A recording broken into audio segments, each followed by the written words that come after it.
इसी तरह से आपके लिए अगला क्वेश्चन जो है हमारा 85 ग्राम Cr2S3 में क्रोमियम के मोल संख्या को निकालना है ना, कि मोल संख्या इसमें कितनी है 85 ग्राम Cr2S3 में कितना मोल आपका क्रोमियम है। तो क्रोमियम का मास कितना हो गया 52, सल्फर का कितना है 32 है ना। अब इसको निकालने के लिए सबसे पहला काम जो आपका करना है वो है Cr2S3 का आणविक द्रव्यमान निकाल लेना। तो Cr2 का जो है वो कितना है 52 है, तो 2 ठो Cr2 है, Cr कितना है क्रोमियम 2 है, Cr2 लिखा हुआ है, तो 2 गुने 52 अब प्लस क्या हो गया आपका यस का कितना है 32, तो 3 से गुना कर देना है। तो इसका क्रोमियम का आपका कितना आ रहा है तो 104 आ रहा है, और सल्फर का कितना आ रहा है तो सल्फर का आपका आ रहा है 96 आ रहा है। टोटल इसका आणविक द्रव्यमान कितना आया तो 200 आया। अब ये जान लिए हम लोग कि 200 ग्राम क्रोमियम Cr2S3 में 104 ग्राम जो है वो क्रोमियम है। ये तो क्लियर हो गया, 2 है Cr2। तो अब दिया हुआ क्वेश्चन कितना था 85 ग्राम Cr2S3 में क्रोमियम का मोल निकालना था।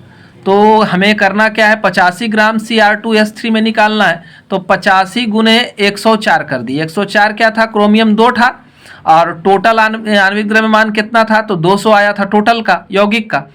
अब हम लोगों ने क्या किया इसको काटा है ये लो काटा है ना। तो 85 को 104 और नीचे 200 है, 200 को पहले काट लिया है ना, 2 से काट लेते हैं तो ये कटा 104 जो है 52 आया और 200 100 में बदला। अब फिर हम लोगों ने क्या किया कि 100 जो आया था 100 को 52 से काटा तो ये कितना आया 26 आया, यहाँ मेरा 50 आया। अब जो है इधर हमारा काटें 85 को तो 17 बार में वो कटा 5 से है ना। अब यहाँ 10 बच गया हमारा। अब जो है टोटल इसको हम लोग 17 गुने 26 कर लेते हैं है ना, और 17 गुने 26 कर लिए तो हमारा 442 आया, और इसको 10 से भाग दे दिए तो 44.2 है ना ग्राम जो है वो क्रोमियम की प्राप्ति हुई। अब इसमें क्रोमियम में मोल की संख्या निकालना है, तो क्रोमियम का कितना आणविक द्रव्यमान था 52 था। अब 52 से इसको करना है 44.2 को 52 से है ना, तो ये काट करके यहाँ कैलकुलेशन कर दिया गया है ना।